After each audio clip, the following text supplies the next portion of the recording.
कि लोग टूट जाते हैं एक घर बनाने में, तुम तरस नहीं खाते बस्तियां जलाने में।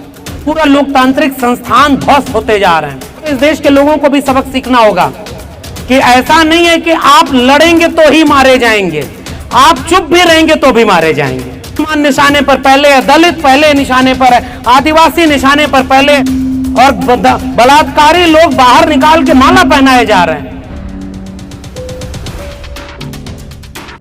सच बात यह है कि जिस जगह हम लोग खड़े हैं, ऐसी जगहें भी अब खत्म की जा रही हैं। लगातार ऐसी जगहें, बुलडोजर तो अभी चल रहा है कस्तूरबा नगर और ऐसे तमाम जगहों पर, और वो दिख रहा है, लेकिन एक बुलडोजर हमारी जहनियत पर भी चल रहा है कि आप ये न सोचें, और जहां खड़े होकर जिन लोगों से मिलकर आप कुछ ऐसा सोचते हैं, हम उन जगहों को भी खत्म कर देंगे। आप जब भी इस तरह के किसी सवाल पर एकजुट होते हैं, इनकलाबी नारे लगाते हैं, तो आप अपने समय में सब जो एक दिशा में चल रहे हैं, जो ताकतवर लोग हैं, जो एक जैसा सब कुछ बना देना चाहते हैं, आप उसके सामने जब थोड़े से लोग भी खड़े होते हैं, तो जाने कितने लोगों के लिए हिम्मत मिलती है कि सब लोग झुक नहीं गए, सब लोग बिक नहीं गए, सब लोग डर नहीं गए हैं। थोड़े से लोग हैं जो गलत को गलत कह रहे हैं और सही के लिए लड़ रहे हैं। और इसलिए मैं इस कार्यक्रम में शामिल होकर, या ऐसे हर लड़ाई में शामिल होकर, भले बाकी कुछ हो पाऊं ना हो पाऊं, एक नागरिक होने की दिशा में एक कदम आगे बढ़ता हुआ महसूस करता हूं। क्योंकि मेरे नागरिक होने का फर्ज मेरे विद्यार्थी या शिक्षक होने से पहले है। क्योंकि हमारे जैसे जाने कितने लोग जिन्हें प्रोफेसर होना चाहिए था, जिन्हें आप जैसे तमाम लोग जिन्हें छात्र होना चाहिए था, वो तो वहां नहीं किए गए, वो सब ठेके पर रख दिए गए हैं, वो सब बेचे जा रहे हैं, कहीं मजदूरी कर रहे हैं, कहीं किसानी कर रहे हैं। और जिन्हें जहां नहीं होना चाहिए था, वो वहां पर बैठे हुए बड़ी बड़ी कुर्सियों पर ऐसा हुक्म दे रहे हैं कि इस देश में अब कोई सुरक्षित न बचे। और वो हुक्म ऐसा है जिसमें साफ दिखता है कि वो कोई न्याय का पक्ष नहीं ले रहा। अभी दिल्ली में भी ये हो रहा है। पिछले दिनों जहांगीरपुरी में हुआ था, वहां भी कुछ लोग बुलडोजर के सामने खड़े हुए थे। कुछ दिन पहले उत्तर प्रदेश में हुआ, और अभी भी हो रहा है। देखिए, उत्तर प्रदेश में जो हो रहा है, जहां से मैं आता हूं, वहां अब ये हो रहा है कि जो बुलडोजर चल रहा है वो खबरों में भी नहीं आ रहा है। बहुत जगहों पर ऐसे घर गिरा दिए जा रहे हैं, ऐसे लोग झूठे मुकदमे में फंसा दिए जा रहे हैं जिन पर शायद कोई मीडिया अटेंशन या आप जैसे सजग लोग जो हैं, जो एक लड़ाई कम से कम लड़ रहे हैं, वहां तो कोई बोलने वाला नहीं है।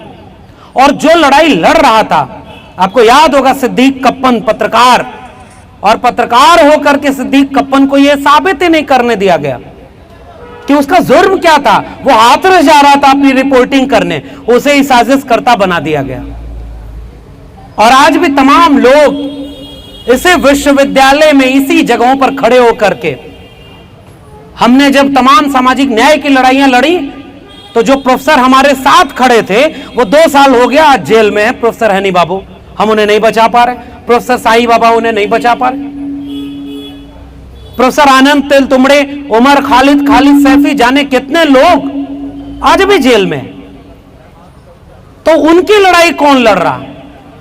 और ये एक नया फरमान कि ये इल्लीगल कंस्ट्रक्शन है, हम गिरा देंगे इन इमारतों को। बहुत प्रसिद्ध शायर है वसीर बद्र का कि लोग टूट जाते हैं एक घर बनाने में, तुम तरस नहीं खाते बस्तियां जलाने में। तो जो लोग जलाने, तोड़ने और गिराने के ही यूएसपी में आज यहां तक पहुंचे हैं, जिन्होंने कुछ बनाया नहीं है इस देश में। अगर इल्लीगल पूछा जाए तो इस देश में क्या क्या इल्लीगल है? जैसे तिरंगे का विरोध करने वाले लोग हर घर तिरंगा, हर हाथ तिरंगा कर दिए, जैसे जंगे आजादी का विरोध करने वाले राष्ट्रभक्ति का सर्टिफिकेट बांट रहे, वैसे ही अब यह तय कर पाना मुश्किल है कि कौन सी चीज लीगल है, कौन सी चीज इलीगल है। इसी देश में जितनी जगहें हैं उसमें कितने घरों के नक्शे पास होते हैं, कितने घरों के लोग जो घर बनते हैं, खेती की जमीन पर कितना दिल्ली बसी हुई है सबको पता है। जहां दिल्ली को नहीं बसना चाहिए था वहां दिल्ली बसी हुई है। एक टावर तोड़ करके इस देश में दिखाया गया कि भ्रष्टाचार खत्म कर दिया गया। अरे आप इस देश में किसी भी रोड पर निकल आओ, ये विश्वविद्यालय है ना, इसके चारों तरफ जितने सड़कें हैं उन सब सड़कों में 60 to 70% सड़कें पूरे दिन कब्जा किए हुए लोग रहते हैं। एक रिपोर्ट आई थी कि दिल्ली में जो गाड़ियां हैं वो दिल्ली की 60% पार्किंग ऐसी जगह हैं जो इलीगल हैं। क्या क्या तोड़ेंगे आप? गरीब कमजोर का घर टूटेगा, जो सबसे कमजोर है, जो सबसे निशाने पर है, उसका घर टूटेगा। तो ये जो बुलडोजर है न्यायपालिका, सोचिए ना, पूरा लोकतांत्रिक संस्थान ध्वस्त होते जा रहे हैं। हमने शुरुआत ही मैंने अपनी बातचीत की यही की कि जिस जगह हम खड़े हैं ये भी ध्वस्त हो रहा है और बुलडोजर इस पे भी चल रहा है, बस दिख नहीं रहा है। कहीं वो एनएफएस का बुलडोजर है, कहीं वो फीस बढ़ा देने का बुलडोजर है, कहीं वो परमानेंट अपॉइंटमेंट ना करने का बुलडोजर है, और कहीं इस पूरे विश्वविद्यालय को निजी हाथों में बेच करके, जिसने कहा था इस देश को बिकने नहीं दूंगा, उसने इस देश को बेचते बेचते अपने दोस्त को दुनिया का दूसरा सबसे अमीर आदमी बना दिया। ये गैप है भारत में और इंडिया में।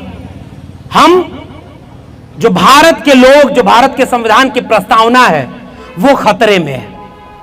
और इसलिए मैं आपके कार्यक्रम में आकर के बहुत ज्यादा बोलने की बजाय, शायद जब मैं बोलता हूं ये सब बातें, तो मुझे नहीं पता कि मैं किसी और के लिए बोल रहा हूं, मुझे केवल ये महसूस होता है कि शायद मैं ये अपने लिए बोल रहा हूं कि हमारी हिम्मत न टूटे, हमारा हौसला न टूटे। जाने कितने मोर्चों पर हमें लड़ाई लड़नी पड़ रही है। अपनी फीस किताब कॉपी बचानी है, अपनी नौकरी बचानी है, अपने साझा शहादत से मिले इस साझा विरासत को बचानी है, गरीब कमजोर मजलूम को बचाना है। आप कितने मोर्चों पर लड़ पाएंगे?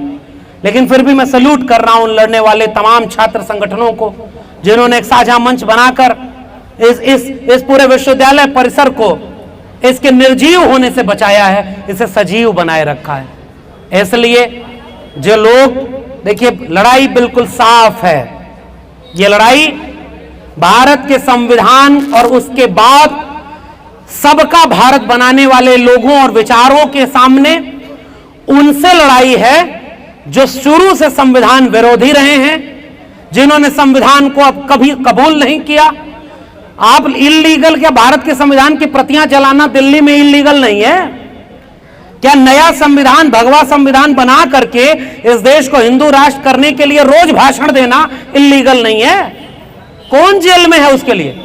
और जो अपने घर बचाने की लड़ाई लड़े, जो शिक्षा, जल, जंगल, जमीन बचाने की लड़ाई लड़े, जो अपनी नौकरी बचाने की लड़ाई लड़े, वो सारे इल्लीगल है। और ये घर वाले बेचारे तो घर कुछ लड़ाई भी शायद नहीं लड़ रहे, और कुछ नहीं लड़ रहे वो भी मारे जा रहे हैं। एक बात तो इस देश के लोगों को भी सबक सीखना होगा कि ऐसा नहीं है कि आप लड़ेंगे तो ही मारे जाएंगे, आप चुप भी रहेंगे तो भी मारे जाएंगे। बस हो सकता है आपका नंबर बाद में आए। जो पहले मुसलमान निशाने पर पहले है, दलित पहले निशाने पर है, आदिवासी निशाने पर पहले है, छात्र नौजवान निशाने पर पहले हैं, हो सकता है आपका नंबर थोड़े दिन बाद आए, क्योंकि आपकी जेब में, बैंक अकाउंट में थोड़ा पैसा था, तो आप बुलबुल पर उड़ करके पूरा भारत घूमने का ख्वाब देख रहे थे। आप चीता आ गया भारत में तो शेर खुश हो गया, ये सब सोच रहे थे। लेकिन आपको हो सकता है कुछ दिन बाद आपको यह पता चले कि आपका भी क्या क्या लुट गया। इसलिए मैं इस लड़ाई में साथ हूं। और यह आखिरी बात कहकर के अपनी बात विराम लूंगा कि लड़ाई विचारधारा की लड़ाई है। विचारधारा किसकी? उन्होंने जिनके जहन में कभी संविधान नहीं था, भारत का साझा हिंदुस्तान जो भारत है वो नहीं था, गरीब कमजोर मजलूम नहीं थे। उन्होंने कुछ दिन पहले एक यात्रा निकाली थी, रथ यात्रा, दंगे करा के दंगाइयों को बरी किया जाएगा। कहां है इलीगल कंस्ट्रक्शन? जो पूरा का पूरा लीगल सिस्टम था वो कोलैप्स कर गया है और बलात्कारी लोग बाहर निकाल के माला पहनाए जा रहे हैं। कहां है भाई आपका संविधान बचा हुआ? और हम उम्मीद किससे करें? मैं तो ये नहीं समझ में आ रहा। हमारा वकील, हम जब अपने वकील को, जब हम गृह मंत्री बन जाएं तो चीफ जस्टिस ऑफ इंडिया बनवा दे कोलिजियम सिस्टम से, और उसके बाद वो बनते ही 2.5 महीने के भीतर पहले ये कह दे गुजरात दंगे में सब बरी हैं, कोई दोषी नहीं है। कौन सा कॉन्स्टिट्यूशन और कौन सा सिस्टम बचा हुआ है? कभी कभी तो ये सवाल हमसे भी होता है कि हम किसके लिए लड़ें, किससे लड़ें, ये सवाल भी कभी कभी मन में आता है। लेकिन केवल आखिरी बात, ये लड़ाई विचारधारा की लड़ाई है। और विचारधारा जो गरीब, कमजोर, मजलूम, वंचित, शोषित, जो कमेरा लोग हैं इस मुल्क के 90%, ये एक तरफ हैं। और इस देश के थोड़े से लोग जो जाति से श्रेष्ठ हैं, जो वर्ग से श्रेष्ठ हैं, जो तमाम थोड़े से लोग सत्ता में भागीदार हैं, और जो लोग संविधान के ऊपर बुलडोजर को चलता हुआ चुपचाप देख रहे हैं। न्याय प्रक्रिया के ऊपर, संविधान के ऊपर, हमारे घरों के ऊपर, हमारे करियर के ऊपर, हमारे चूल्हे के ऊपर बुलडोजर जो चल रहा है, उसको भी जो चुपचाप देख रहा है, ये उनसे लड़ाई है। ये लड़ाई हबीब जालिब ने बहुत पहले लिखा, उसूल बेच के मसनद खरीदने वालों, निगाहे अहले वफा में बहुत हकीर हो तुम, वतन का पास तुम्हें था न हो सकेगा कभी, कि अपने हिरस के बंदे हो बेजमीर हो तुम। तो ये बेजमीर लोगों से, जमीर वालों का, जमीन वालों का छीन रहे, उनसे जो बुलडोजर के सामने खड़े हैं, उनकी लड़ाई है। आपकी लड़ाई को मैं सलाम करता हूं, उन लोगों के साथ खड़ा हूं जो लोग उस बुलडोजर के सामने अपने हक के लिए लड़ रहे हैं। आपने मुझे आमंत्रित किया, बहुत बहुत शुक्रिया। जय भीम, जय मंडल, संविधान जिंदाबाद, उल गुलाम जिंदाबाद, इंकलाब जिंदाबाद। खबरों में बने रहने के लिए फोरम 4 को सब्सक्राइब करें और नोटिफिकेशन पाने के लिए बेल आइकन दबाएं।